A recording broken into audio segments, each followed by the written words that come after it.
I move. All right, we're going to start off with a little bit on cannabis. President Trump is reconsidering reclassifying the medication, the substance. Kevin Sabet is president and CEO of Smart Approaches to Marijuana. He, with Patrick Kennedy, has advised multiple presidential administrations. You can find Kevin at Kevin Sabet, S-A-B-E-T on X. Tim Young then comes in from the Heritage. He's a Heritage Foundation Media Fellow, host, speaker, talks on cultural issues. You can find him at Tim Runs His Mouth on X. And then finally, we have Alex Marlow, the editor-in-chief of Breitbart News. Got a lot to talk about. He's a national talk show host and podcaster, named for Forbes 30 Under 30. You can find Alex at Alex Marlow, M-A-R-L-O-E-W. We've got a lot to talk about with each of our guests today, including you saw that video with Jennifer Welch telling you should not be going to any ethnic restaurants. We'll talk about that more right after this. Our laws, as it pertains to substances, are draconian and bizarre. The psychopaths start this way. He was an alcoholic because of social media and pornography, PTSD, love addiction, fentanyl and heroin. Ridiculous. I'm a doctor, for sake. Where the hell do you think I learned that? I'm just saying, you go to treatment before you kill people. I am a clinician. I observe things about these chemicals. Let's just deal with what's real. We used to get these calls on Loveline all the time. Educate adolescents and to prevent and to treat. If you have trouble you can't stop and you want help stop it, I can help. I got a lot to say. I got a lot more to say.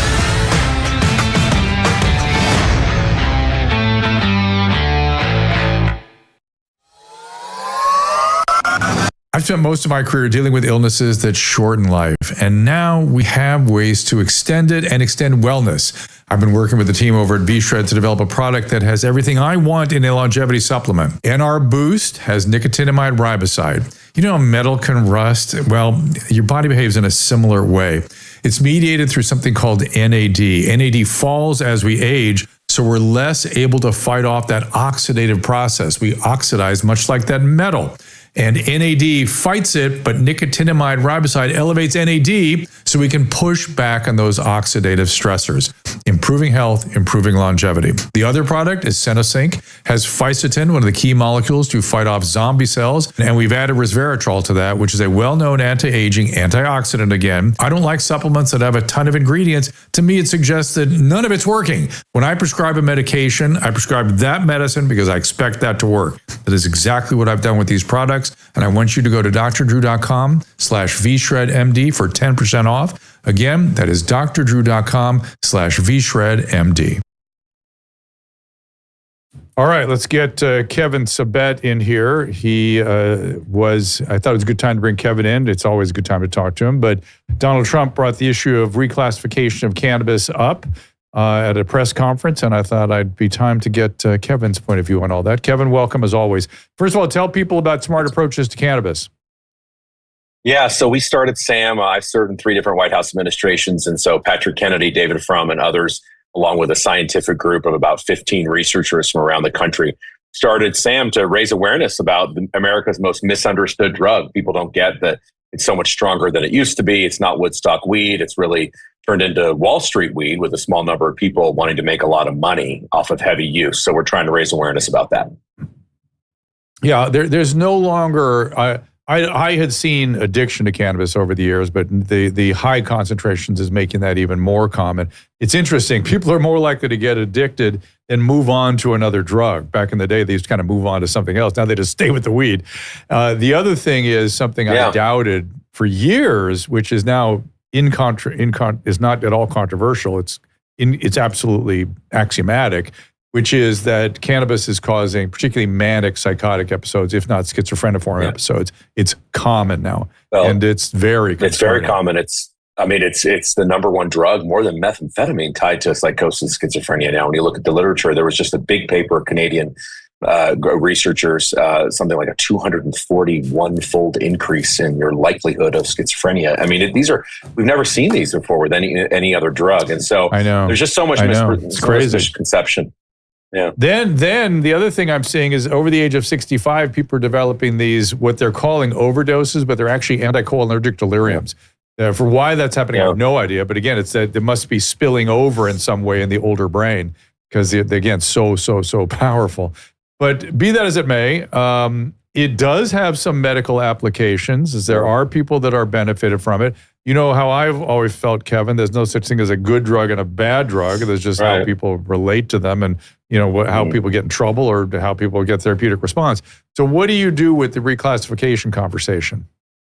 Well, look, of course, there are medicinal components of marijuana, just like there are other plants, opium, coca, and we have FDA approved drugs based on marijuana. Nobody has a problem with that. The issue with the reclassification is it's actually very little to do with medicine, very little to do with research, but a lot to do with money. It would allow a huge tax break for the marijuana industry because they could do what they call the 280E repeal, which would allow them to deduct business expenses. So if they're dealing with marijuana in these states, they can start advertising the heck out of it as if it needs more advertising, and make a lot more money. So that's why this sort of small wing in the Republican Party has become very vocal. The sort of interests, and they're all tied to marijuana. I mean, Susie Wiles, the White House chief of staff, has a son-in-law in the marijuana industry. One of her best clients is the biggest medical marijuana owner in the east of the Mississippi.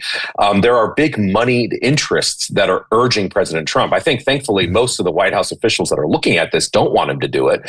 We'll obviously see what happens. And this is put in his lap by former President Biden, who saw rescheduling as a compromise. He didn't want to legalize it, but his people said, listen, if you want to get reelected, you better do something on this. This is popular among young people. So they thought rescheduling would be a compromise. Obviously, events have changed over the last 2 years since that happened, and now it's in President Trump's lap. What do you think he's going to do? Yeah, it's a good question. I think, I think that's $1 million question, but, look, at the end of the day, what it would do would not make our country safer. Certainly wouldn't make our country healthier, not because it would be legalized, because it actually wouldn't be legalized if you reschedule, but because it would do the two things. One is the tax break, so it supercharge the PR. But the other thing is, you can just imagine the headlines now, Drew, marijuana downgraded. I mean, the average person doesn't know what that means. It doesn't mean it's some sort of technical reclassification, which is really what it is. The average person would think, the government thinks marijuana is less harmful than it ever was, even though it's more harmful than it ever was. So who knows? There are, again, very powerful interests urging him to do this. I hope he doesn't do it.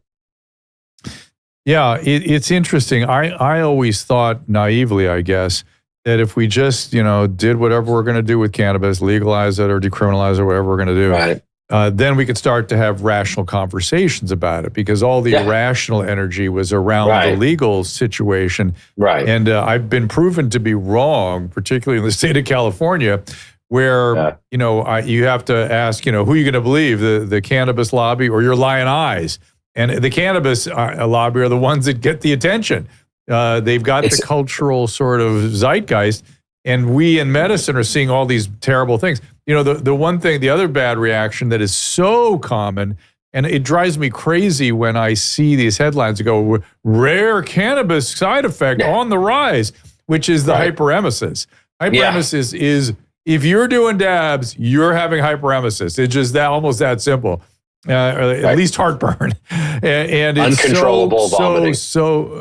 It's so common. And it's not even, it's not even uncontrollable. It's just, it's vomiting, sort of spontaneous, repeated vomiting. And I see these people all the time getting multi-million-dollar workups and actually getting surgeries, getting their gallbladders out, getting, hiatal hernias treated aggressively. And it's all cannabis. And they never tell their doctor, or the doctor isn't aware what the cannabis is doing. Yeah, no, it's because the legalization actually ushered in this completely new level of drug that we never had before.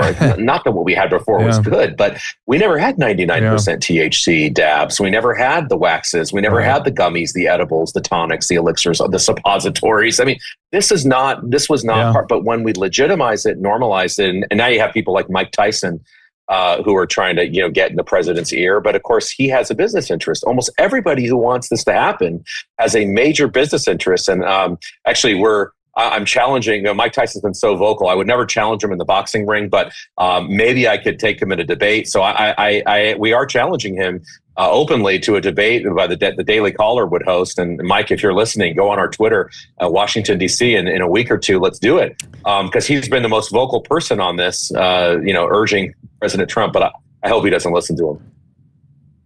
I wish we had some way of testing. We don't. Of who's going to get addicted, who's going to have hyperemesis, who's going to get psychotic. Then it would be a much more sort of manageable substance, right? But no other drug. Yeah, it's so unpredictable. It's very unpredictable, and it can really sneak up on people. And herb green, the vomiting is not normal. I assure you. We've seen it. We can talk about Paulina. You've mentioned Paulina here, who's recovering from cannabis addiction.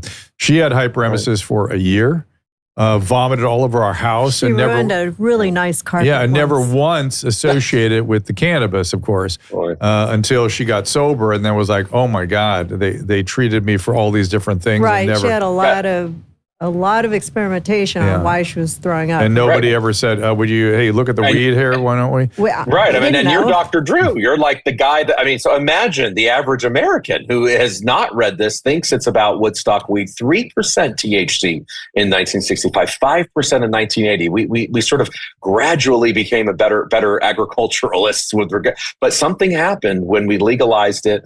And for purported medical, I mean, we also know that most of the medical, let's just be honest, most of the medical is a joke. It's a hangnail or headache. You can get a card if you have a pulse. You say that you slept less than 8 hours, that's insomnia. And all of a sudden you're getting a card. Now, I'm not saying there aren't legitimate uses of the components for medicine. Of course, I know I'm going to get a lot of hate mail about that. There are. And frankly, you could go to town. You have a terminal illness, and this helps you with maybe your nausea for some of the drugs you're taking. I could care less if you're taking meth. I could care less. Please take it. Yeah, please take it if you want. But the reality is, for the vast majority of people, unfortunately, and they have these. It's like 1% of doctors in California are the ones that are recommending 90% of the recommendations. So this is a money job, and they've gone to Florida. They've gotten into the president's ear on this, and we're really hoping he does the right thing and listens to really everybody else other than the money people who are telling him to do this. It's what was the actor's name? The actor was I'm ranking on his name right now, but he actually had the most honest appraisal of the medical cannabis that he was getting prescribed. He went in and said, yes, I have a cannabis deficiency. That's my problem. I need more cannabis. That's my medical problem, cannabis deficiency. Listen, you're right. Well, it reminds me of the kid, when I give some of these lectures, the kid that tells me, Kevin, marijuana addiction is not a real thing. And because they're on Reddit and they read all the propaganda from the legalizers. I say, well, how do you know it's not a real thing? And he said, because I know I'm so experienced. I use marijuana every single day. I know that it's not a real thing to be addicted. Right. And it's like, okay. Right. I can stop. I just don't want to stop. But it's I'm a freedom fighter at heart, and I wish we could have more rational conversations about this. I mean, I think everyone understands alcohol is a problem for some people and not for others. Yeah. Mm-hmm. Cannabis is a problem for some people and not for others. And the question is, maybe what if we could control the concentration? Kevin, would you be a little more we're trying in favor of reclassifying that then? Well, listen, we're trying to do that in the States. I mean, it's not like we're, ignoring the realities of dozens of states that have gone this way. But, the marijuana industry is so strong. They say we want to be regulated and legal and legitimate. The minute that they are that, they don't want to be regulated. What business wants to be regulated? Nobody wants to be regulated. So when you say that you want, potency restrictions, like, do you really need 70% potent? I mean, there's no need for it. Do you really need kid-friendly packaging? Do you really need to be less than 500 feet from a school? There are reasonable restrictions, but the lobby is so powerful that it's very difficult to do that. And people bring up alcohol a lot. It's sort of well, alcohol is legal. Why wouldn't we do this with marijuana? It's sort of why wouldn't we be consistent? And, alcohol isn't legal because it's good for you. Nobody says, I wish more people drank. Nobody says, if only more kids, if my family members, if only more of them drank, we'd be better off. Nobody says that. It's legal because it's been culturally accepted for 5,000 years. We're stuck with it. Unfortunately, it's a little bit to our peril. It's like the number one drug for crime, the number one drug for, talk about, disproportionate incarceration and arrest. It hurts the, lower class communities disenfranchised much more than other communities. So it's a very terrible drug in that way. But if your headlights are broken, you don't break your taillights just to be consistent. No. And so, but let's shit. I want to shit on alcohol more. Alcohol, it's the only drug that we take that's carcinogenic. It's carcinogen to almost every tissue in your body. It is the only drug from which the withdrawal can easily be fatal. It is, particularly in young adults and teens, every adverse health adverse health outcome you can name involves alcohol. Right. And as you said, in terms of the penitentiary system and all, and the people on the lower end of the socioeconomic spectrum get disproportionately affected by that drug. But Kevin, I got to wrap this up. Thank you for coming in. We'll see what President Trump does, and maybe I'll talk to you again then. Thanks for having me. Take care. You got it. Check out Sam, Smart Approaches to Marijuana, as well as Kevin Sabet on X. Let me see if I have any his stuff here. Okay, he's got a bunch of stuff. So learnaboutsam.org, kevinsabet.com, S-A-B-E-T, Kevin Sabet on X. Learn about Sam, S-A-M, Smart Approaches to Marijuana. Learn about Sam on X. And his book from 2021, Smokescreen. All right, that's now, is Tim standing by, Caleb? He's here. We're going to get our next guest in here. All right, Tim Young. You can follow Tim on Tim Runs His Mouth. Hang on a minute. More info about Tim. I'm anxious to talk to him. There's so much we have to get into, particularly a podcaster who says that any Caucasian, I guess people with light skin who are Trump voters or in any way enthused by the Trump administration should not be allowed to eat at an ethnic restaurant. Let's see. We got a lot to talk about. Bring Tim Young in. Tim, welcome. Hey, thanks for having me. What a great topic today for this too, man. I'm excited to get into why I shouldn't be allowed to eat at Mexican restaurants.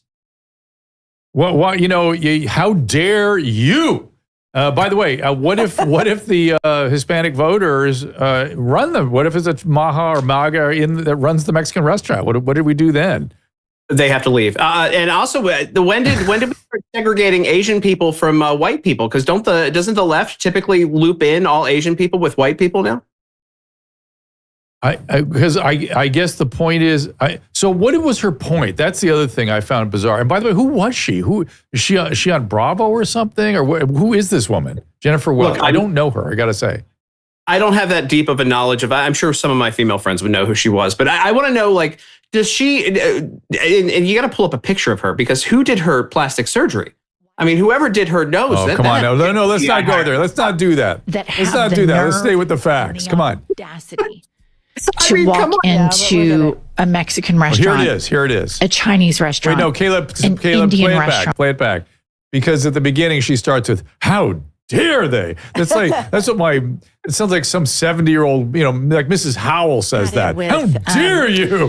White people that triple trumped, that have the nerve and the audacity to walk into a Mexican restaurant, a Chinese restaurant, an Indian restaurant, go to perhaps their gay hairdresser. I don't think you should be able to enjoy anything but Cracker Barrel.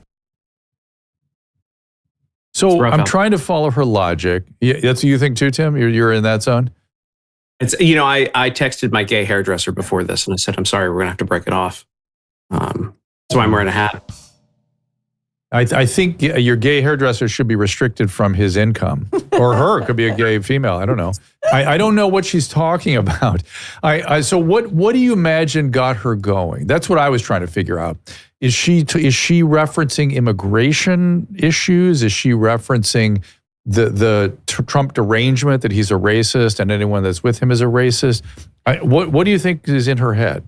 She probably is one of those few people who actually takes the talking points from The View and runs with it. So it's probably all the above. It's everything you can think of. She thinks people are being snatched out of their houses and thrown into concentration camps on the way out of the country. Again, I don't know where this logic comes from. And she really thought it up. She thought this through when she said people who triple trumped. I guess I sextuple trumped because I for him in the primaries as well. Oh, wow. Look at you. Yeah. And so she means that the 16, 20, and 24 voters. So only the consistent. So I think I'm trying to read her logic. So what's embedded in that statement is, hasn't he done enough harm? Hasn't he revealed himself to you people? Don't you understand that he is racist the way we always thought? and therefore you should restrict your business and withhold money from people of other races, which is kind of, you should punish them? Yeah, it seems like she wants to punish all minorities as well, because I mean, that's over half of their business probably in most areas, I would think, comes from Trump voters. I mean, it's half the country, so it's safe to assume in a lot of places, especially red states. So she wants, I think she wants minority businesses, on the government handout list, because they can't stay open without their Republican money. Right. So it's a bid to what does Mamdani say? Capture the means of production. It's a bid for that. Oh yeah. totally normal. Go ahead. Oh, I was just going to say, I just don't know where people are logically that go off like this. I just think that these are. Yeah. It seems to be the same demographic, though. It's these single older women who I think want to fight the system, and there's no real system to fight because things are good here. So they point fingers at Trump and just make things up. Well, because I really do want to understand everybody, and it's so, the whole Trump derangement to me is so odd. It's odd, but I have an intellectual understanding of it. I was interviewing a psychologist here recently who kept saying, you have no idea how narcissists are triggered by other narcissists, particularly more sort of flamboyant narcissists, and narcissism is quite prevalent right now, right? It's almost all of us have narcissistic traits now, but some people more so. And I don't think of these things, by the way, when I use psychological terms, I don't think of them as good or bad or pejorative. I just think of that as descriptive. And be very careful. I keep warning people about this. I'm going to warn you, Tim, which is be very careful when you describe a leader through the prism of psychology, because sometimes people with some psychopathology make the best leaders. I mean, Teddy Roosevelt was narcissistic as hell. He was manic as hell. My favorite presidents. Lincoln had a severe depressive disorder, also one of my favorite presidents. So we don't know what the human circumstances are that are best for a particular moment in history.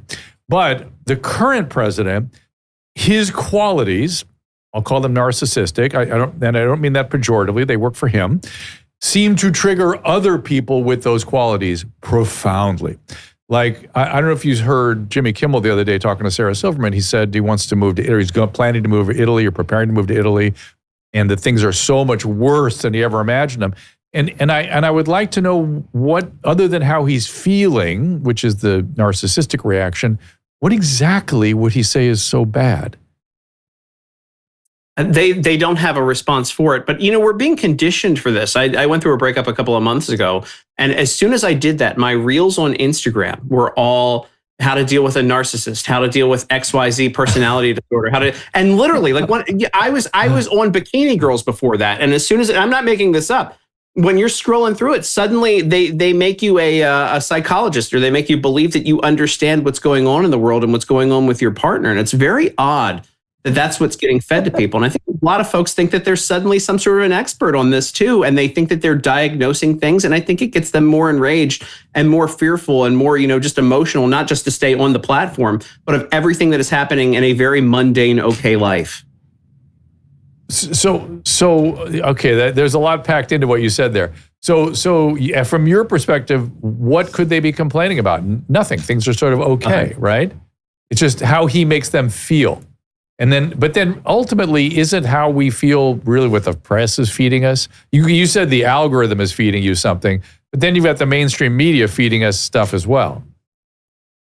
So if you're liking a post from The View, which I'm sure that nice lady likes many posts from The View, or posts from MSNBC and the crazy things that they say over on MSNBC, the outrageous things the claims that they make, your algorithm is going to read that and it's going to add exclamation points to it.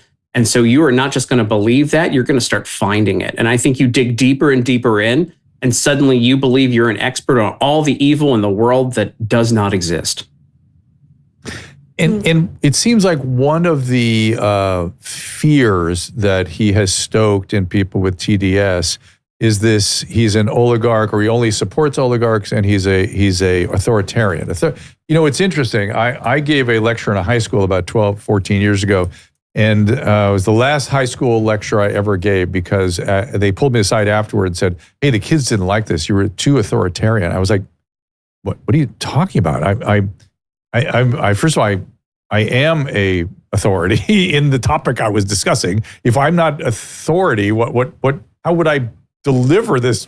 It was very confusing to me. But those people are now in their 30s and are early approaching that sort of age, and they have a real thing with something to do with authoritarianism. So people who lead, make decisions, seem to have authority in their personality construct, that turns them off in some way and scares them, I guess. And I'm wondering, this whole move to make DC safer, I'm imagining in their head that becomes, aha, see, he's going to be coming into my house next. Yeah, and the idea that he's snatching people up, people are being disappeared is one of their big talking points. And saying, again, as someone who's been robbed at gunpoint in Washington, D.C., you won't see me out there singing songs. They were literally out singing songs. I think they took This Little Light of Mine and turned it into Trump's not going to take over D.C. or something like that, to ignore crime numbers and believe that him coming in to actually stop crime, as the crime rate, the murder rate is pretty much up. I don't understand how people can be outraged that Donald Trump wants to clean up a city that has degraded and there are parts of the city, I guarantee, where most of those protesters will not go at night, will not go out walking at night. And not only because that, they know here's that data up there is comparing DC crime to other major metropolitan areas, and you see how much more severe it is there. There it is. That's the red bar is DC. But there are plenty of other cities that need help. And the comedy for me, Tim, is when I see some of the who did I see? I forget who it was, AOC or somebody, or it was the congresswoman that wears the funky wigs from South Central Los Angeles. Adam calls her Aunt Maxine Esther. Waters.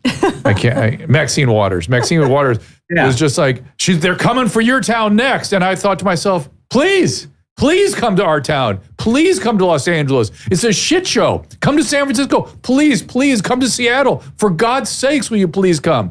Which is, to me, I worry about myself. I keep thinking, am I missing something? Because we have to be careful.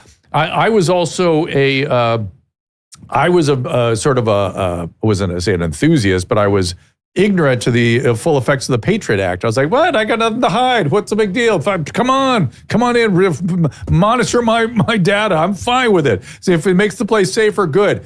I worry that I'm going down that same road again. You think I am?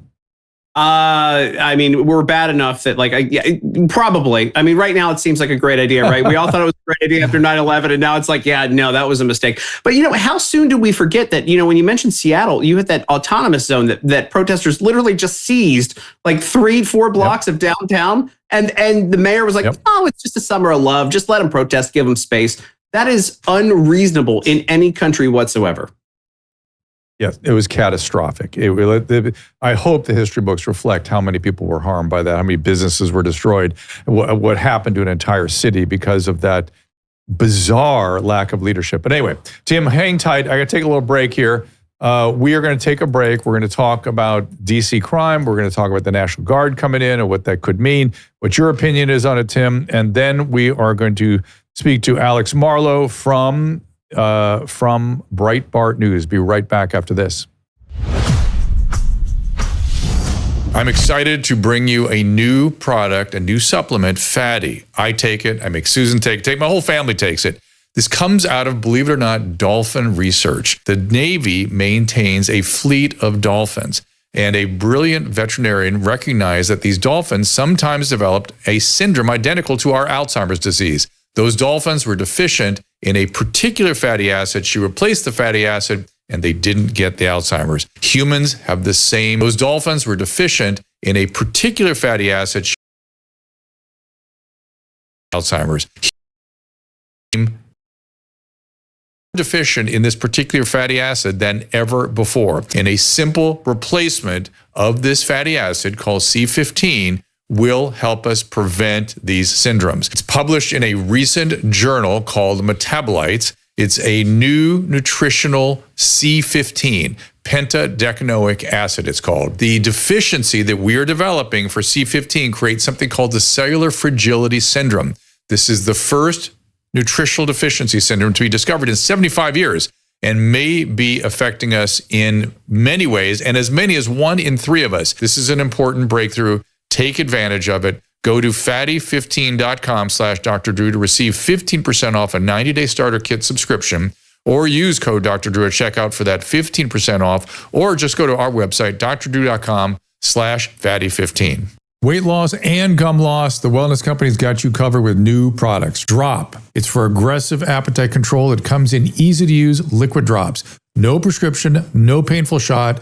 It is an oral peptide called retartritide. It actually mimics the way the body naturally loses weight, and it is designed to support faster, more focused weight loss when combined with healthy eating and exercise. And Smile is a breakthrough fluoride-free peptide toothpaste. It gently whitens and reverses gum loss, actually rebuilding tissue at its source with a proprietary blend of peptides, remineralizers, and soothing botanicals. Go to drdrew.com/TWC for more information on Drop and Smile, and check out another new and innovative solution for hair loss called Roots while you're there.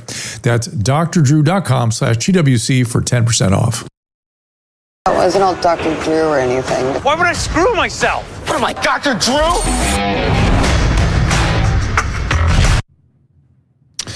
And we are back. Let's get Tim back in here. Tim Young. Funny. What's that, Susan? That Ken, Dr. Ken. Oh, you like that? Susan liked Dr. Ken Jong talking about me. That was funny. He's an old friend. So let's finish up with the DC issues. Is the answer a National Guard? And I guess we'll find out. It's an experiment. It's definitely not keeping the current people in charge. That's one thing. Mayor Bowser's been mayor now for what, 12 years, something like that. She's been in for a long time, and the chief of police literally seems like a DEI hire. My favorite clip the other day was when they asked what the chain of command was going to look like, and the chief of police said, "What's the chain of command? What's a chain of command?" I mean, wow. Who is running this city? Obviously, not that many people. I mean, these are. Again, they're just allowing these kids to go crazy. They're making all of their money on parking tickets. They've lowered the speed limit in some areas of town. I know you've got a nifty clip. Sorry to push your producers here about Joe Biden there, but they've lowered. Let's do it. Yeah, go ahead. Let's play that clip. It's very pertinent to that observation. You got that available, Caleb? There it is. My staff who lives here in the Hill reminded me, don't stop at a stoplight until I'm out of town.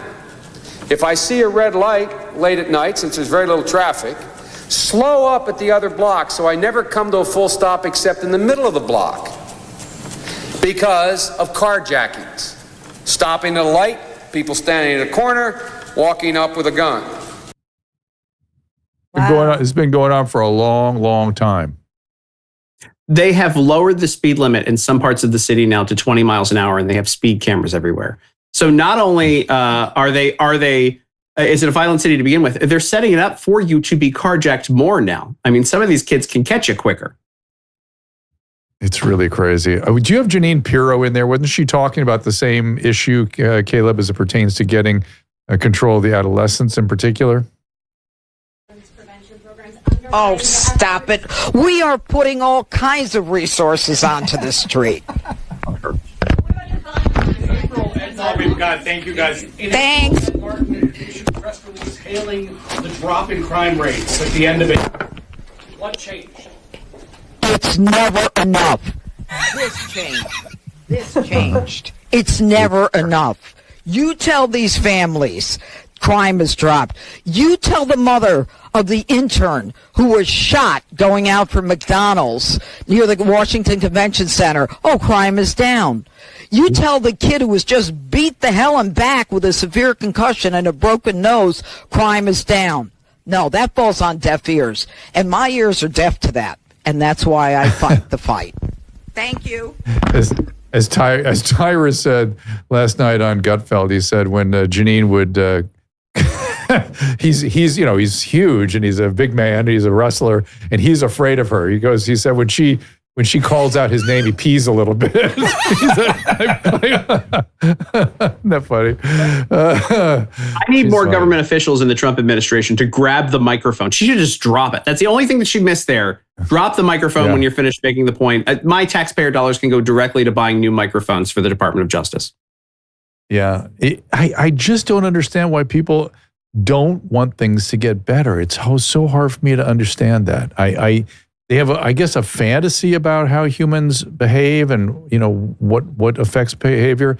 Caleb, what do you keep throwing that up there? What point do you want to make? We can't really see it from where I am, exactly which city is which. This is a chart.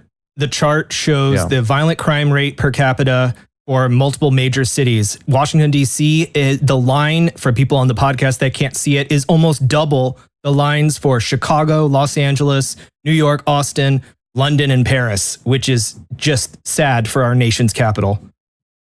Well, and my understanding is that's even with the crime statistics being manipulated downwards, right? And certainly we know that in Los Angeles, we made everything non-criminal. You could steal up to $1,000. You could use drugs. You could traffic drugs. It was not crime anymore. Those used to significantly contribute to the crime rates. What's interesting, too, is that, the crime disproportionately affects African Americans in that city. Absolutely, it does. Right, and right. The people out protesting to keep the streets unsafe all look like from the last segment. Yep, and they're all still wearing their masks. And again, it's unbelievable what is going on in the minds of some of these liberals to let things keep happening. Wearing a mask outside. Again, this is so curious to me. Is it strictly a talisman? Is it strictly a signal? Hey, I'm cool. It's a MAGA hat. It's the oddest. It's the oddest thing. How are you still wearing it after Fauci stopped wearing it? Like, that's what I don't understand. Like, he's your guy, right? Trust the science. He's the guy that everybody was saying, God bless you. They were making, little bobbleheads of him these guys had on their desks. And now they're still wearing their masks. Was he wrong? Is that what they're saying? Not just still wearing their mask, wearing the mask out of doors, outside in the fresh air. That to me is the most extraordinary behavior. It really makes me wonder. People who say we live in a simulation at their what are they called? Non-human, non-operating characters or something. I start to wonder, well, maybe they're onto something, because this is the weirdest behavior I've ever seen. But here we are. Well, anyway, Tim, where should people see you? What are you addressing? What are you taking on these days? I'm addressing nothing. And over at Tim Runs His Mouth, I just tweet about everything that's going on in the world. And by the way, honored to be on here. I used to listen to Loveline all the time. I followed your career throughout your entire span of everything you've done. And what a great honor to be here with you. It's my privilege. And I right now, I just find everything confusing. I want to get to the truth. I'm sort of concerned about things, but I think that we live in a time when we must categorically protect the Bill of Rights, particularly the first couple of amendments, which were suddenly and astonishingly under assault. And what did I see? I saw someone on CNBC, I think, talking about, it was Charlie Kirk, talking about the fact that the elites have not apologized. And to me, that's an extraordinary thing, that we've not, that they shut down businesses, damage kids, maybe hurt people with a insufficiently tested vaccine, really ruined lives, and did it without just no problem. We'll just lean right into this, and no apology for any of the excesses. Let's just move on. And the we didn't know apology, it's the best we could do at the time. Like, you didn't know, so you leaned. Wouldn't it be if you didn't know, why would you lean into totalitarian impulses? If you didn't know, why weren't you cautious with what you did? If you really didn't know, you'd be cautious. You thought you knew best, and that's the danger of any centralized authority. That's animating me these days. I'm really, really upset and concerned about that. And we need to keep reminding ourselves that we just did that, and understand that centralized authority and elites are not good for us. They're not in our best interest. No matter how much they claim to be, they are not. Yeah. The kicker for me is when I get on an airplane and they make the announcement to be respectful of people who are still wearing masks. And I'm like, get out of here. Get out of here. Do they say that? They say that on the airplane? On American Airlines, I've heard it many times. American. I mean, if they're Mental coughing note, and no more sneezing, American. wear it. Do me a favor. Like, yes, I love it. Just give me a good cough. When you If you have something and you're worried about transmitting it to other people and you want to wear a mask, all right, okay. But you better wear it properly. You better have a sealed N95 and you better not take it down for lunch or anything else because otherwise, useless, completely useless. Yes. Oh my God. All right, Sam, good to meet you. So just the X you want people to go to, or where else can people find it? Yeah, Tim Runs His Mouth all over the place. You can find it. And the show is called Tim Runs His Mouth. And people can go. Where do they find it? Where do they find Tim Runs His Mouth? X is Are you on Rumble? just literally the easiest way to do it is on X. All right, keep running your mouth, my friend. Good to talk to you. Thanks for having me. All right, Tim Young, everyone. We are going to switch gears yet again and speak to the Alex Marlow from Breitbart News, where he is the editor-in-chief. He started as Andrew Breitbart's first employee. He also has a national radio talk show, a podcast, and you can follow Alex on X. His handle is just Alex Marlow. Alex, welcome. Alex is not there. Yeah, he's not quite here yet. We told him not to come for another 7 minutes, so we're getting him on right now. Okay. I thought Get it was the other guy back. No. Well, I want to play some of the videos that Caleb has. I was just thinking, I was in a parking lot at the doctor's, at the hospital, and there was like this young guy who was helping, with the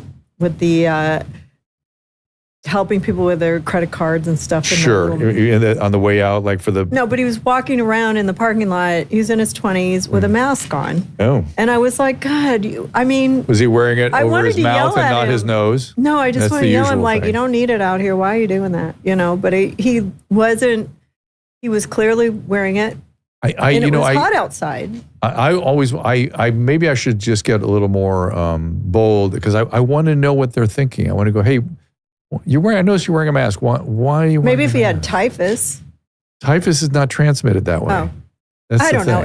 I wish we could. By the way, we've had a typhus outbreak in Southern California, which I've been saying we will have more and more because rats have gone in Los Angeles. I meant tuberculosis. How do you say tuberculosis? Yeah, TB. You can get. The TB is a good reason to wear a mask.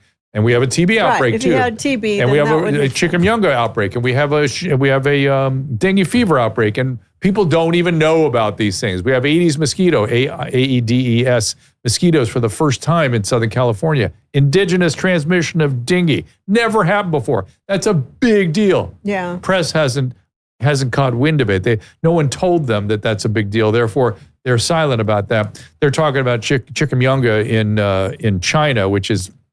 Chikungunya is really hard to get. That's a rare illness. All right, Alex Marlow.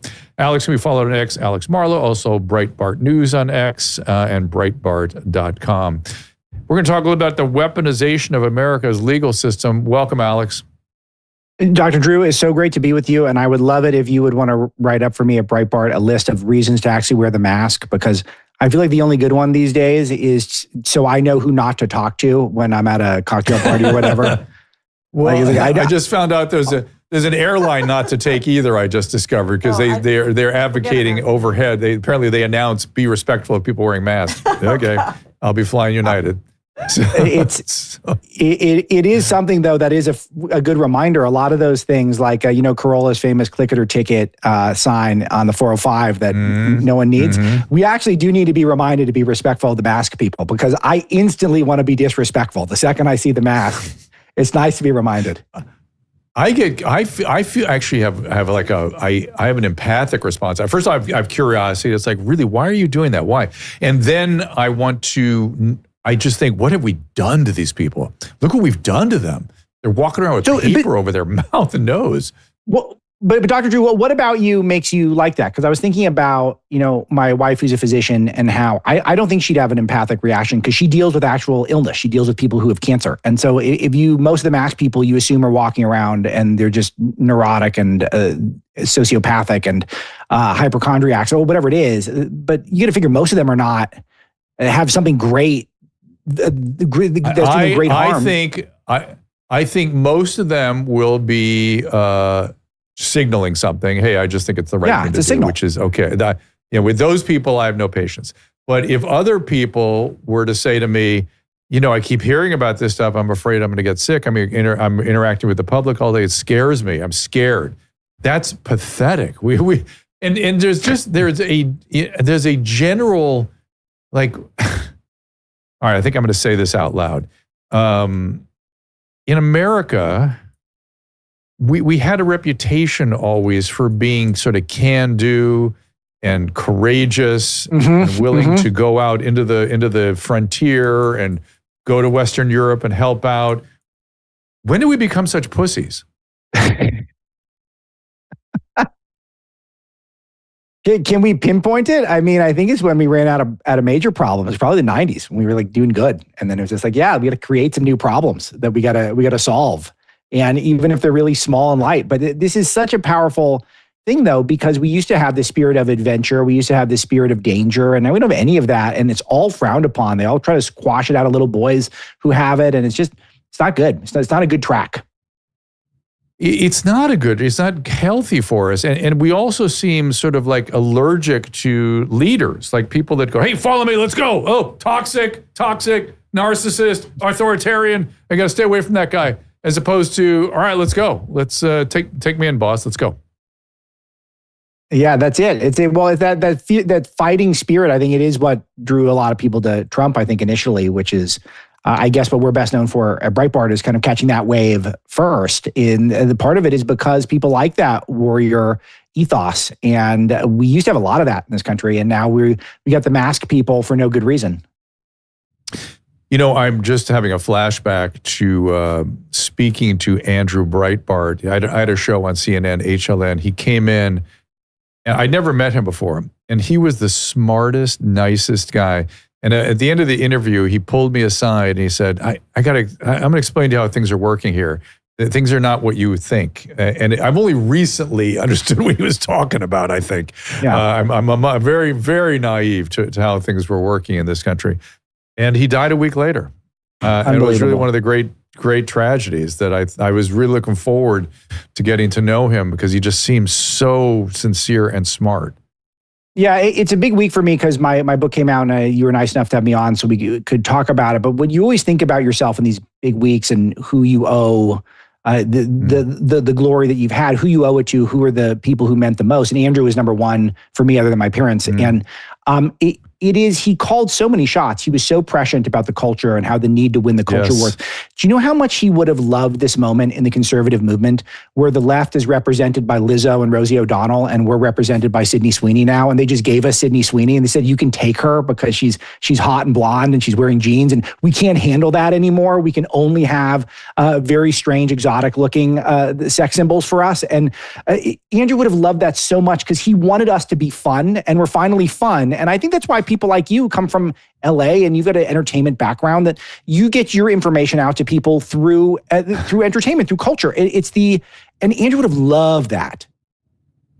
That's interesting. I like that construct because I don't see myself as right or left or conservative. I always thought I was sort of libertarian and I'm very much in that zone, but the left has sort of moved away from me. I spent a lot of my career fighting the right. I mean, they were very against the morning after contraception and all these things, and they were just misreading the science.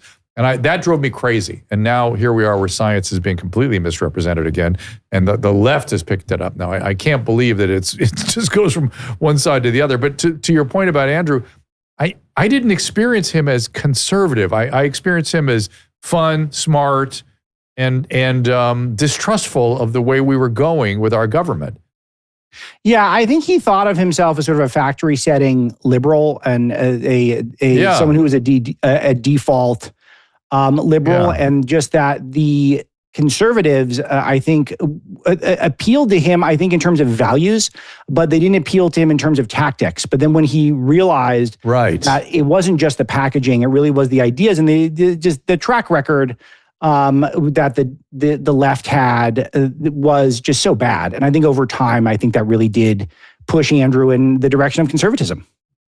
Well, and there's a piece here that I think a lot of people miss, and I've lived long enough to kind of see it, where the right was seen as either religious excesses with their conservatism or these fat cat, white, 60-year-old males, circa 1960, mind you, with white, thin, skinny ties, sort of dark rim glasses. And that vibe about the right is so deep in the psyche of some of the people you see singing in Washington, D.C. now. Those are the people out there singing because Trump is, moving in the National Guard. That's the group that has that in their head. And it's just, that doesn't exist anymore. Andrew redefined a lot of both movements. I think that he looked at conservatives who were represented great ideas, but got them out through these columns, and they would wear bow ties and elbow patches. And he thought that was a really bad packaging for the good ideas. And then he thought the left would package it, be George Clooney, be all these celebrities, that Obama video that will.i.am made. And they had terrible ideas, but they were packaging it that way. And since we've kind of, as a conservative movement, conscientiously have moved away from that. We've got, these online influencers and NFL players, doing the Trump dance. And then the left is represented by the sort of joyless freak show that we see hand-wringing on cable news via Stephen Colbert, or so these crazy people marching in the streets. And so it seems like they're almost pro-criminal now. And I think that was a huge mistake. Yeah. Yeah. And Alex, and they also don't seem to grasp that they are the ensconced elite. They're the elite. The elite they hate is them. They have such a hatred for elite, but they don't appreciate that they are the elite. And that in their sort of sustained power grab, they have overreached. And is that not what your book is about? That they've taken the legal system and turned it into a cudgel. Yeah, that's right. So Andrew saw the left, he saw the cultures upstream of politics. That was the quote he's best known for. So it's really the cultural actors that are controlling the politics of the country, and the politicians are reactionary. They're not really leaders. They're reacting to it. And he identified three major fronts during his time, which was the establishment media, Hollywood and the entertainment industry, and then academia. So the establishment media has been pretty neutralized. Jeff Bezos, who owns the Washington Post, said himself, journalism's the least trusted profession. That's a W for Andrew. You see the power of conservative online media now, the influencer class, just so many conservatives dominating that space. Fox News beating all the regular news channels. That's a sign that we're doing well there. Hollywood, we've neutralized Hollywood in a lot of ways because people are going to fewer movies, and the movies are now less woke. The woke pendulum swinging back. So that's another one where we've made a lot of progress. Academia, we made less progress, but people need a higher education less than ever. It's too expensive. That's a bubble that's going to burst. But during the time that we've been working on that, Dr. Drew, they've opened up new fronts. The corporate boardrooms is one of them, where the wokeification of the corporate boardrooms has really made a big difference for the left in this country. That pendulum swinging back too, but not good. And then finally, the one I'm focused on, which is lawfare. Lawfare is the single biggest threat to MAGA. I know a lot of people in your audience are MAGA people. The single biggest threat right now is MAGA. I go through to MAGA is lawfare. I go through the history of it, but I also try to contextualize the 6 major cases against Donald Trump, which had a couple things in common during his post-presidency, his interim presidency. All of them had a connection to Joe Biden's White House, and all of them were on flimsy, novel, legal ideas. So stretching the bounds of law and order in order to serve a political purpose. That's what was going on. And we tolerated this for some reason because Trump is just used to taking a lot of shit from people, I guess. But we really shouldn't. It's really outrageous what happens. And we need to get back to this being a country of law and order before it's too late. Well, it's so, it feels to, having been in medicine for so many years, I got used to the excesses of the legal system, whereby, let me explain what I mean by that, whereby if you opened up any medical record, you could find something. You'll find something that you could make a legal issue of. And, I just think about the way Martha Stewart ended up in prison. They were investigating for something else, but they, send the net so wide and find something. They find a T that's not crossed, an I that's not dotted. And I worry that that's really the problem with our legal system. It's become so complicated and so rapacious that anybody can use it to an excess. I worry that the right's now going to use it to excess. Yeah, and the right will, in some ways, if we can, but we don't own a lot of the apparatus, a lot of the superstructure that's built which starts at the universities, it goes to the bar associations. It's all left-wing or at least leaning left institutions. And then now the left, because they're very clever, they're fighters. They got this thing called Project 65 run by David Brock, who founded Media Matters. And what they're trying to do is get conservative attorneys disbarred. So if you represent a Donald Trump, if you represent someone who was a J6 prisoner or something, you better not have an unpaid parking ticket, because David Brock is going to find it and he's going to try to get you disbarred so you can't work. So you plied your craft for decades maybe, got a great degree, doesn't matter. And we're not talking, Dr. Drew, you can't get a plum job at a white shoe firm. We're talking you can't work as an attorney. That's the goal. Look, I understand, Alex, that's what they did to physicians during COVID. That's exact playbook. Exactly right. It's this playbook. This is the point. We have to empower people to be able to fight back against these things. So there's some sort of balance. So the excesses can't be put up. And I think Trump keeps saying this. If they could do it to me, they could do it to you. And I think a lot of people go, really? I don't think so. But that's true. It's just true. They can find ways to go after you. And I've seen it in medicine over and over and over again. Yes, and you're right on about this. And with regard to the Trump quote, which I referenced multiple times in Breaking the Law, I come back to, I warn people, the plan with Trump generally is don't take him literally. This is one where you should take him literally. There's evidence to suggest it. And I go through example after example where they're coming after just, normal family guys who walked around the Capitol on January the 6th, like ill-advised, but then the feds are doorstepping them in front of their families at airport tarmacs and trying to get, if they get an attorney, harassing the attorney. And I go through these cases, they're shocking, and they shouldn't be acceptable. We shouldn't accept these things. Right. We shouldn't accept it in the legal world. We shouldn't accept it in the medical world as well. Your wife's an oncologist, right? Yeah, correct. Oncologist? How does she feel? I've jumped sideways a little bit just because I was thinking about medicine. How does she feel about Vinay Prasad coming back to HHS? I don't know. I haven't talked to her about it, so I don't want to put words in her mouth. I'm tempted to, but I would love to get her take. I'm going to preload you with some data on him before you talk to her, which is that I've been following him for years. He had a podcast called Plenary Sessions. He is a consummate physician, has an extraordinary ability to penetrate medical literature. And I used to listen to him to help me read the oncological literature because he could just see right through it. And when he got in trouble around COVID, it was because he was appropriately calling into question the conclusions of various medical literature. And he is an asset. I'm telling you, he's a wonderful asset. Why Laura Loomer was able to get him kicked out even at all, it was a temporary thing, but it was very disturbing to me. I don't know what to do with Laura Loomer. Can you help me with her? No, I have no idea. Not cool. I stay away from it because I don't want to weigh in one way or the other because she'll inevitably do something really good. And then...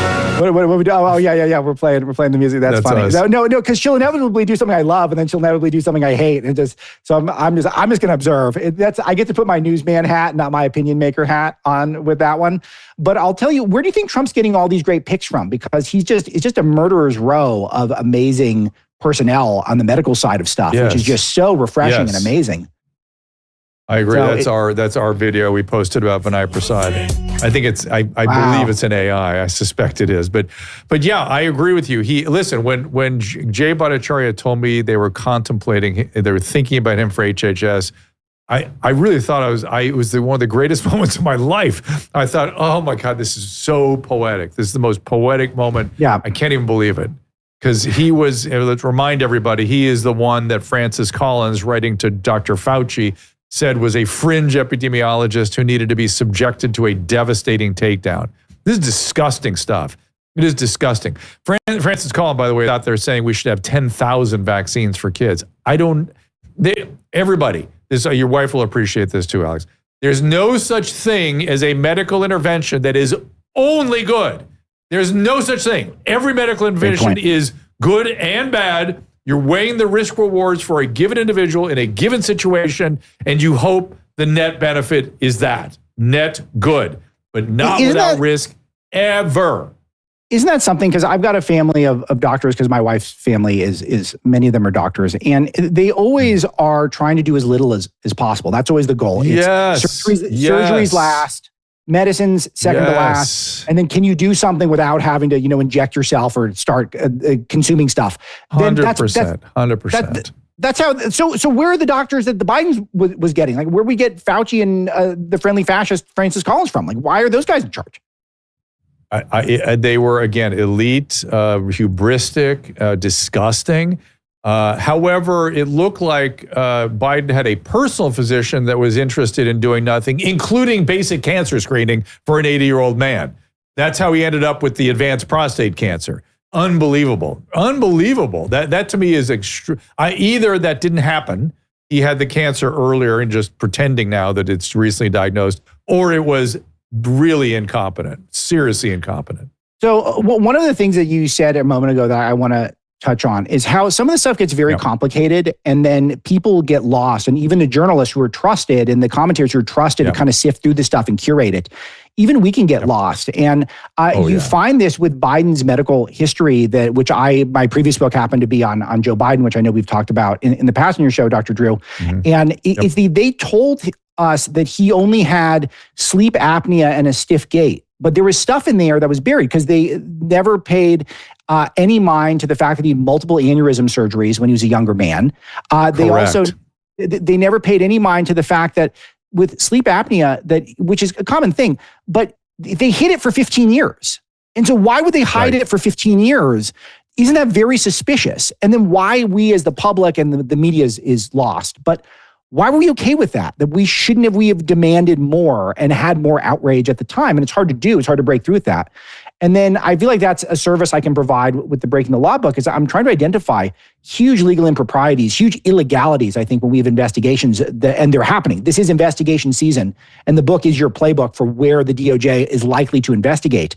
When we see this stuff, I try to clear up these super confusing cases, 6 at a time, that Trump not only had to navigate, he had to run for president while he's navigating them. And they're issuing these cruel and unusual judgments against him. They're gagging him. They're trying to threaten his lawyer, sending one of them, Alina Habba, they tried to throw in a dungeon, Dr. Drew, a jail underneath the courthouse. The judge wanted to do that with her. And then he's supposed to win an election during all this. It's so unjust, and we've had no accountability whatsoever. Well, Alex, he's an adjudicated felon. Those are the talking points, evidently. What's going to happen when Schiff is an adjudicated felon? What's going to happen when these state attorney generals are adjudicated felons? How's this going to work? Are we just going to keep going back and forth? I think so, but I think that if you get people with integrity, they don't have these same problems. The Schiff one is just unbelievable because it looks like the statute of limitations might be up on some of the stuff, maybe not the mortgage stuff, but some of the things that the whistleblower was reporting. But I mean, it does look like dead to rights from those transcripts that he appeared to be trying to intentionally sabotage President Trump to frame him falsely as a Russian asset, to tie him to Russia in order to undermine the presidency of the United States of America. There's a dirty word for that, Dr. Drew, that starts with a T. And if this is what it looks like, there's got to be consequences. Or I'll tell you, the people in the MAGA movement who want promises made, promises kept, they want people held accountable. They're not going to look kindly on this. So it's really now, it's on the people in power now to hold these bad guys accountable. The Schiff is hitting the fan. See, I impressed my wife with that one. So, yeah. So, it is gravely concerning to me. I've been telling people that, I saw this narcissistic trend in our country because I worked in a psychiatric hospital since the early 80s, and I watched the diagnostic categories start to move towards cluster B, which is the narcissistic category. And in the 80s and early 90s, I noticed that borderline patients came in with at least 10 lawsuits under their belt. Every single one. Just every single one. Multiple. And they have something called projective identification, which they project out into the world their aggression and misery. And the legal system gave them the opportunity to do that. And in California particularly, they started learning about frivolous lawsuits, and people started having to pay for these lawsuits, and they died down. Then I saw these same patients became lawyers, and then they became judges. And that seems to be the trajectory of a lot of the excesses that, again, I like to sort of understand the human experience. And I'm not saying they shouldn't be judges, but when you see the excesses and the kind of some of the behaviors and aggression that's acted out through the legal system, that's who's there. That's who's in the driver's seat. And so naturally, these things become problematic. I didn't write about this in the book, and it makes a really interesting conversation now because I think this is true. I do think that for a personality type, the legal profession is going to select for people who are more controlling, maybe more of a God complex, the type of people who like the idea of controlling people's freedoms. And I think that is, look, I could not have written this book without brilliant lawyers who helped me along the way. I'm not an attorney, but I consulted with them constantly. Some of them do some of the most important work in the country, honestly. But I think in general, if you're taking a cross-section of hundreds of thousands or millions of them, I think you're looking for people who generally feel comfortable controlling people's freedoms. And that is not, it's not a great personality trait on net. It didn't used to be that way, though. I think that's the point I'm making. I think that's a new thing. I think in the past, it would be about sort of helping people thrive, frankly. How do you protect yourself? How do you build things? They were much more that direction. Now they're about getting the bad guy. And the bad guy, again, were these people they have in their heads as the bad guy, not understanding that now that they're in power, they're the people that they used to hate. That they don't understand that because they believe themselves to be wearing the white hat. And yet, because there is so much what we call projective identification, they're doing even more than the guys they used to hate. It's a mess. It's kind of a mess. I kind of hope these historical sweeps do tend to work themselves out, but usually maybe this is the crisis we're in, or we've been through it, or maybe COVID was the crisis. I want to hope that the crisis has come and gone, but I worry that there's more ahead. This one hasn't, and that's the last point of the book that I want to share. Is the crux of it is just sort of what lawfare is, how we got here, and really how bad it was against Trump, and how no one's been held to account, and they should, mapping out who should be investigated, what heads should roll, and name names, all of that. And that's very exciting. But the last portion of it is a warning to people that this is happening now. I mentioned Project 65. The billionaire class is funding lawfare in our streets every day, from George Soros to the Sandler Foundation, which you guys can look up, which is just unbelievable, unbelievably nefarious entity on the left. Reid Hoffman, who's a LinkedIn billionaire, bankrolling the phony E. Jean Carroll lawsuit, which wasted Trump's time, tried to embarrass him in order to rig the election. It ended up in a cruel and unusual fine of $90 million when I would love to get your diagnosis of what you observe about that woman. She is completely mental. If you read my take on it and you go through the detail I provide, there's no other conclusion other than this person should not be trotted out in public. Like, she should be left alone, basically. I got to read your book to see the data, because I don't know her except for the accusations, which seem wild. And let's be, I know we went through a period where you believe all victims, believe all women, believe all victims. Yeah. But I'm here to tell you, again, having worked in a psych hospital, and you can say that is a self-selecting population, but believe me, it's not it's a significant percentage of who's out in the world. Very common for something to be experienced in a way that did not happen. And it can be wildly different than the actual reality, which is why physicians always bring another person in the room with them. I've been accused of really wild things, and thankfully, I had a nurse with me. We documented everything, and it just was, again, a distortion, either because of drugs and alcohol or withdrawal or borderline personality disorder, where they literally perceive a different reality, severe borderlines. And I feel bad for them, but they don't get to harm other people because of those distortions. And it's this, believe everybody all the time. I don't know how we sort that one out. Because I do want people it doesn't to be make any believed, sense, because that's a whole guilty until proven innocent framework just because someone's a male, which is you can't have a society like that. We need equal protection under the law. And when I go through, there's three tiers of justice in the country. There's normal people's justice. There's the justice for the Hillary Clintons and the James Clappers and the John Brennans who get MSNBC contributorships and they get book deals for what they do. And then there's the Trump tier, which is that you may have not even committed a crime and they're going to figure out a way to indict you for it because they hate your politics. that should not be acceptable to people. And I don't know why we're kind of, I do know why we're blowing through it. It's because Trump won. But that is not an excuse, because they're going to come back at us again, even harder than they did before. And so what is it they imagine they're doing? This is the part I have trouble with. I mean, what is this? Are they vigilantes for socialism? Yeah. And that's just how they're going to do it. Because it's such an odd thing to be not understanding that you're hurting people. I mean, I guess, every socialist movement has always hurt so many people in the name of good. But is it the same impulse? No, it's about power. So it's a power thing. With the left, political power is the most important thing in their lives. It's more important than family. It's more important than career. It's more important than God. That is their number one collectively. Of course, there are exceptions, but they collectively, the people who are running the left-wing apparatus in this country, everything they do is about in preserving and enhancing their power. And so you can always see it. I was tipped off to this when I was at Berkeley, and one of the clubs was called BAM, By Any Means Necessary. This was a affirmative action group, but I was always struck by that. Any means, like violence, like depriving people of civil rights, conspiring to keep their rights from them. You would go to that level to get your political goal.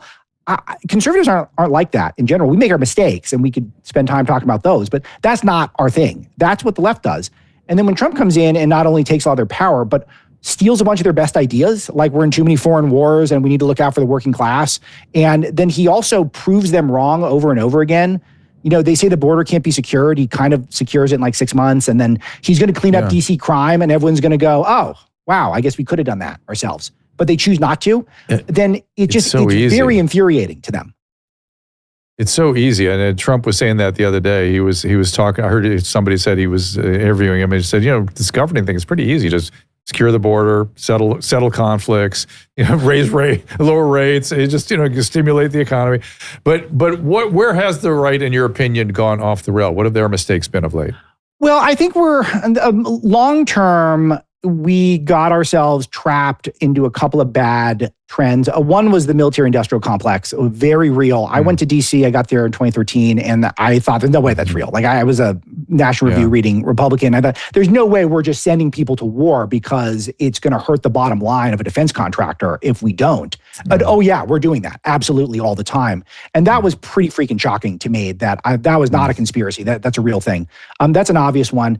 And then I guess currently, I think we're doing a little bit of the pandering to what gets the most attention, what's the most provocative online at the expense of truth. Truth has always been a conservative value, and it's never been a left-wing value because of what I mentioned, is that truth is at best secondary to achieving power. So they're willing to lie in order to get power because they think the ends justify the means there. We've always valued truth, and I think a lot of our most popular provocateurs now, who are really good at being provocative and entertaining, are doing that over being truthful with their audiences. And I don't love that. I understand it, but I don't love it. And I'm seeing it more and more. I am 1,000% with you. I think and to ascend to some approximation of the truth is our task. It's a task as a scientist. Yes. It's a task as a participant in society. I mean, truth matters. And if we don't return ourselves to truth, we end up in some place where everything is relative, including harming people. And as you say, the social ill is always done in the name of good. Alex, what's on your mind going forward? Where should people find you? What do you want them to be prepared for with your upcoming podcasts, publications, books? Thank you. Yeah, it would mean a lot if you picked up a copy of Breaking the Law. You will enjoy it. There's a lot of good stuff here. You'll learn a lot, and it will get you primed up for when the investigations come down. And I think it's a warning to keep people involved and fired up to engage in the civic process as well. So it's my shortest book. People are saying it's my best one that I've written. So that would mean a lot. Podcasting, wherever you get your podcasts, Rumble, YouTube, Apple, Spotify. Dr. Drew, we had a great episode. It was a long form, like an hour, so people can check that out if they want an entree into what I'm doing. And Breitbart.com for all your news. Alex, good to talk to you again. Thank you so much for being here. Alex at Breitbart, where you can find Alex, and I will look forward to reading that book. Dr. Drew, thank you so much. Let me get you a copy when I get off air here. All right. 1,000%. Thank you, Alex. See you. And we have coming up, I believe, Roseanne on Tuesday. Is that, yes, again? At our normal time. At our normal time. I like this time, though. The 1:30. We're getting a lot of viewers. That's Might good, be like a different. Maybe we'll see it. Again, Caleb, it's far enough. The screen now is far enough away from me in this in a live studio here. Allegedly, Roseanne on the 19th with Dr. Steph Vin Watson. She's going to come. Dr. Kelly Victory is hosting on the 20th with special guest Dr. Ryan Cole. Steve Hilton is on the 26th. Art Kleinsmith is on the 28th. And then Salty Cracker for Drew's birthday on the 4th of September. Fantastic. Got a lot of stuff coming up. When is Roseanne? Tuesday. Okay, yeah. Tuesday. We're going to be, Yeah, we'll be in New York, but we'll be ready to go. A couple of comments before I wrap it up. Somebody was saying, what? Abraham Lincoln had depression? People were trying to kill him. Abraham Lincoln was a very well-known depressive. So much so that when he broke up with Mary Todd the first time, as a young man, he became so depressed he couldn't get out of bed for 2 weeks, and his friends stood vigil because he kept threatening to kill himself, and they had to make sure he did not get access to knives for 2 weeks. He also then became obsessed with the idea that he had syphilis. There's all these communications between him and a Springfield doctor, where that doctor finally went, Abe, here, just take this mercury and just stay on it. Don't worry about it. Even if you have syphilis, this will take care of it. Side effect of mercury, depression. So there's stories of him in his first term in particular, where he was so depressed that, and again, the war really bothered him. He couldn't sleep. He'd spend the night in the war room. He'd also have some sort of manic episodes too, so it might have been bipolar. But the depressions were the most profound. One story is where he was pulling Tad behind him with a little red wagon down Pennsylvania Avenue, apparently lost in thought. He was started at the White House. The wagon spilled over, and he didn't realize that he left Tad behind until he got to the Capitol building a mile away, a mile and a half away, whatever that is. Oh, the good old days. So he was depressed. So to say he wasn't is a misrepresentation. And he may have been a little narcissistic too, like a lot of these guys. So that's, wouldn't be surprised. Our presidents have lots of psychopathology. I love Grant. Grant was great. Grant was a severe classic alcoholic, but that made him a great warrior and a great leader. So Bill Clinton probably had some alcohol something and maybe some sex something too. And, I think he was a great administrator, brilliant guy. So say what you will. Be careful using too many labels to marginalize presidents. Their job as president is sometimes enhanced by their psychopathology or independent of their psychopathology. So hard to say. This is a human experience that we're doing here. U.S. government. Humans are flawed. Humans are biological, and that's who's in these jobs. Human beings. All right. Let me look at what we got going here. Looking at your guys' stuff here. Anything in the Rumble rants you want me to pick up on or in the restream? Thank you. Tell everybody what you're doing here. Doing a show called Health Uncensored, which you'll be hearing about in about 2 weeks. I think it's coming out. It's on Lifetime. I'll get you the tune in as we go forward here. It's a good show. I'll be, amongst other things, we'll be talking to Jay Bhattacharya. We'll be talking to Dr. Oz on that show. Got a lot of interesting medical breakthroughs. Charles Brenner, the guy that developed nicotinamide riboside, is coming on one of the shows. I'm so excited to talk to him. So we have many different really good shows, and it's becoming a real talk show. We have which I take every day. Yep, I take NR every day too. And I said vshred.com. There it is up there, I think. Dr.com/vshred. The nicotinamide riboside is, so I told my producer, I said, I have a competing brand with True Niagen I've developed now. And they said, well, he knows about it. and I have no less respect. I still am an absolute enthusiast for him and True Niagen. I mean, it's just, I made a more affordable brand. And I think I want everybody on this stuff. And I think he would agree with that as well. Right. There's enough room in the world for everybody to have the same brand. It's not, it's not like one guy makes Tylenol. So Exactly. Like how you think about that. All right, everybody. Sure. Yes, Aleve Green mentioned JFK doing cartwheels. Yes, JFK was strung out on opiates because of his back pain.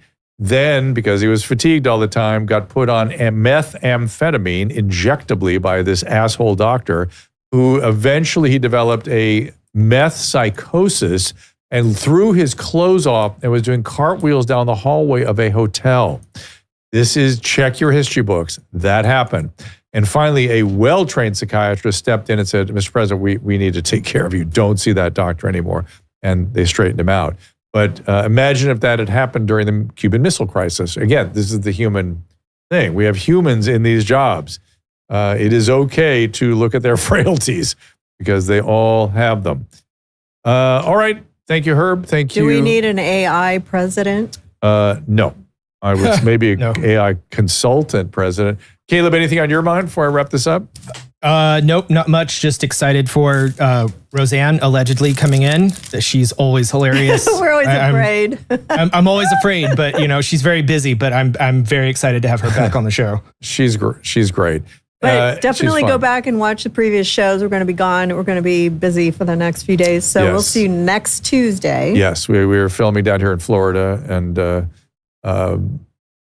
hang on, I always blank. We will miss everybody, and thank you. We had a huge following on X today, up to 14,000 viewers, which we're really happy about. What is Elijah's show name? Help me, Caleb. Partly. No, we're up to 16,000. Oh, good. Caleb, can you help me with Elijah's name of his show? I want to promote it. It comes out of this studio. Slightly offensive. Slightly offensive. Slightly offensive. Yeah. Yes, thanks for the use of the studio, Elijah. We appreciate it. And we appreciate them, yes, a lot. And helping TWC. us out here. And this is TWC Studios, Peter Coolulli's studio as well. We appreciate everybody welcoming us here and letting us use the studio. Right. Makes this all quite possible. And we will be looking for you all on Tuesday at 2 o'clock Pacific time, 5 o'clock Eastern. We will see you then with Roseanne. Ta-ta. Ask Dr. Drew is produced by Caleb Nation and Susan Pinsky. As a reminder, the discussions here are not a substitute for medical care, diagnosis, or treatment. This show is intended for educational and informational purposes only.